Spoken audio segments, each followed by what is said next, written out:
So if you want to be a hateful, racist git, well, then you reap those benefits, and that will be in all of your life, as far as I'm concerned. I agree with you that he has clearly declared who he is. I agree with you. But not everybody agrees with us, Alan. They can disagree, but I'll tell you what, in my restaurant, it wouldn't be eating it, it'd be wearing it. You know, you live by the sword, you die by the sword. She's about as funny as a bowl of dry sick, to be honest, quite frankly. And to be honest, they love it, don't they? Pretending to have someone from working class being able to attack somebody else who's supporting the working class.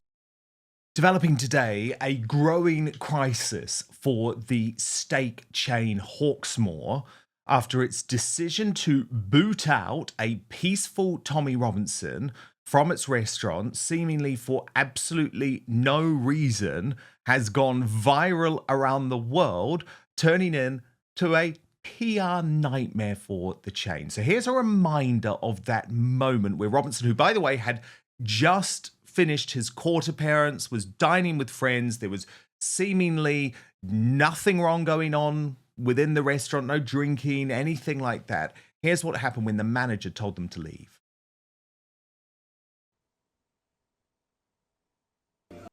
What's that? Your members of staff are uncomfortable serving. Yeah. Is it because of the colour of my skin? No. We have a duty. Is it because of the colour of my skin? To our members of staff.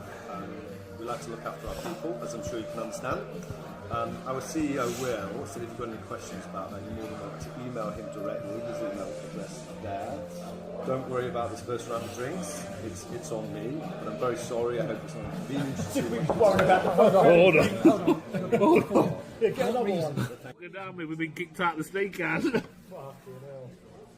Have you seen that? Have you seen that? We've just been kicked out of the steakhouse. We've been sat here for a fucking hour. This is Liam Tuss fucking problem. We're sat here with the celebrities. Fuck's sake.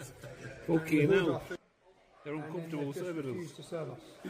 Now, this was the worst case of damage control from Hawksmoor ever, because they released a statement on X claiming this was not about politics or beliefs.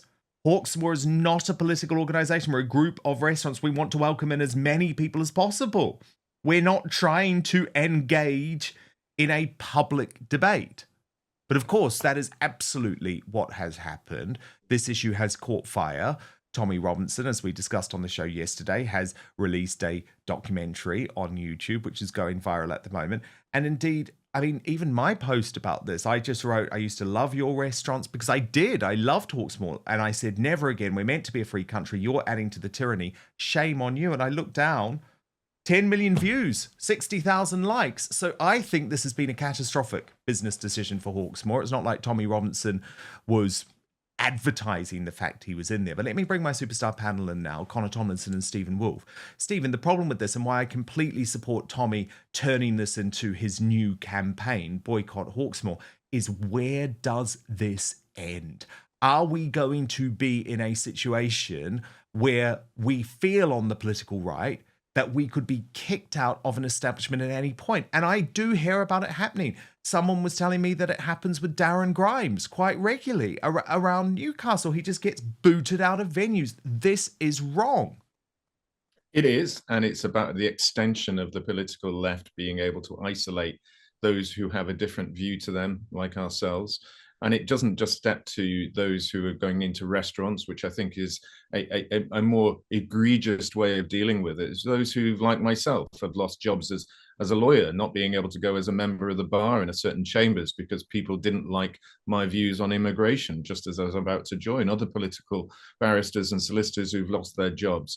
So this is about removing us from work, removing us from the public sphere. As you said, you're warned about being cancelled at any time, as we know that can happen on social media. And then now we've got in terms of restaurants and food places. And I think this is a real depth of the tyranny that's being created in our country, not just legalistically, when we hear, as we did over the weekend, that Prevent UK will say that you're a terrorist for just even considering that high levels of immigration are bad.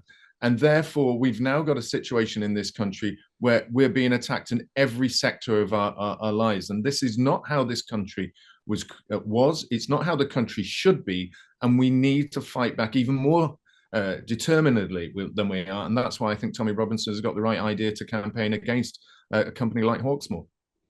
Yeah, I mean, he posted on this, Connor Tomlinson. How can you say it's not political when your staff or guests' issue could only have been with my political views? I'll be honest, though, I don't believe it. Your staff were great. Other patrons were taking photos with us and shaking our hands, so this version just doesn't stack up. There's a lot more video footage to come out which blows this statement apart. We're working on the whole story now. But the most worrying thing for me, if there was a group of Islamic extremists in there, you wouldn't have asked them to leave. It's only ever people that are easy to discriminate against that get discriminated against, and that's got to stop. Everyone's bored of this woke ideology, but either way, restaurants and businesses should not be political. We weren't loud, aggressive, or inappropriate, so this can only be politics. Not only that, but it wasn't just me you unfairly asked to leave, it was my friends and colleagues too. Well, I've asked for a conversation. Let's talk and address the issues together rather than you putting out nonsense statements and making it worse.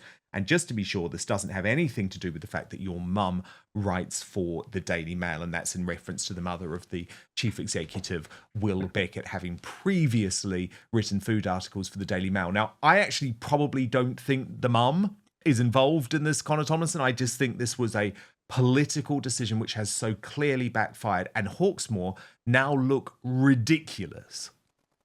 Yeah, I want to say credit to Gurumit Singh on the background of the video there for taking it in good humour, because when you're midway through your oysters course and you get slung out on your ear, it's not exactly the best scenario, is it? But in terms of Hawksmoor, yeah, the idea that this is a non-political act is a bit like saying, well, Pontius Pilate washing his hands of things, handing Barabbas over to the crowd and letting Christ go off to Golgotha wasn't a political act because he refused to make a decision, right? He was just trying to appease all sides.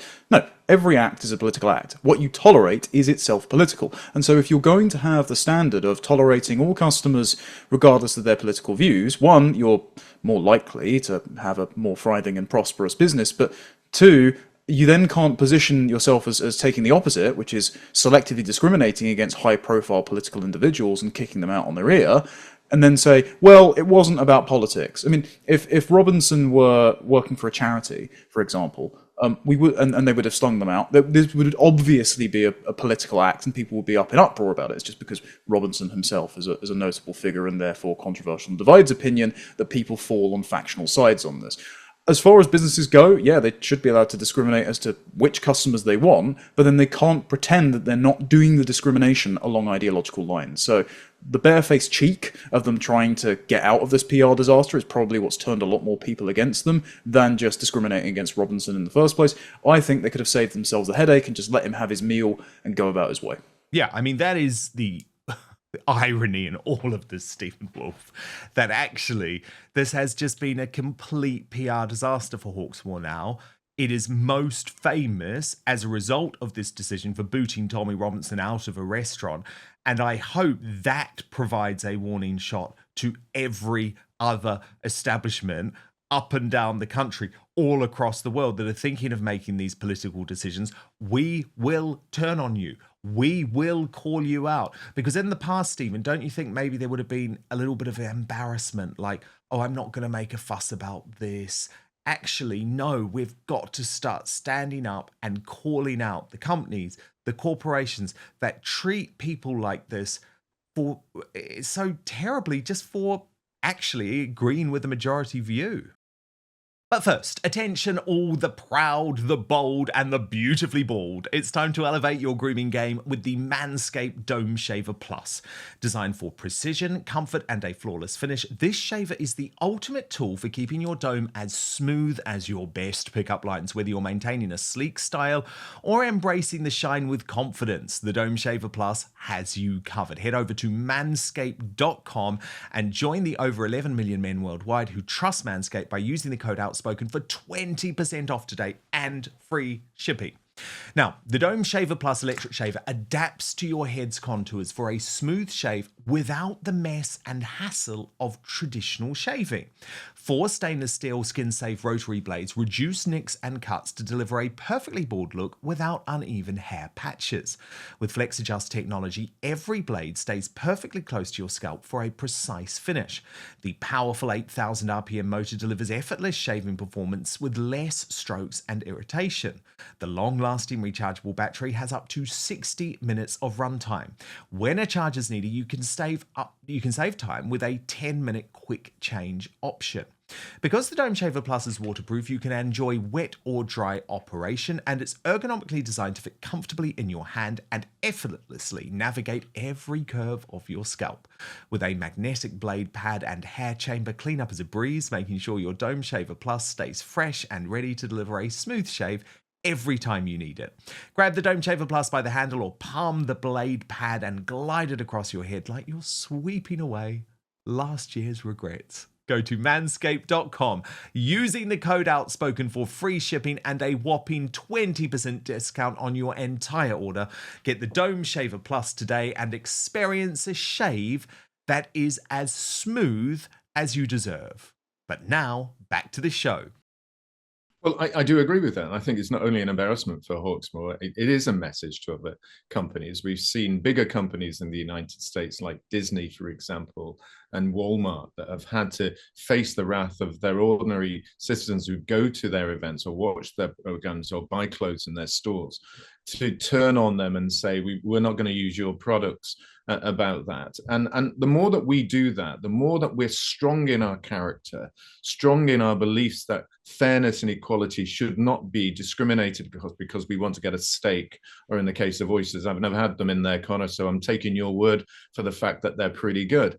But, you know, at the end of the day, these companies should be stepping out of the political framework. They have the right to be able to remove people who are violent or causing issues, and we know that didn't happen. So this isn't about the rules under retail law or being a private company. It's about the politics, but it's more also about ourselves. The more that we stand up for this, the more that we say no more, the more that we defend our own actions, the more that we embarrass them and give ourselves the opportunity to try and bring our nation back to the fair and equal one that it was only a couple of decades ago. Connor Tomlinson, do you think this represents a shifting in the Overton window when it comes to Tommy Robinson at all? I mean, for example, it was discussed on LBC and GB News. I mean, in the past, it was pretty much like the only way the mainstream media would talk about Tommy Robinson was if he was being locked up, you know, if he was being charged with a crime, if he was being arrested. Is there a shift now going on?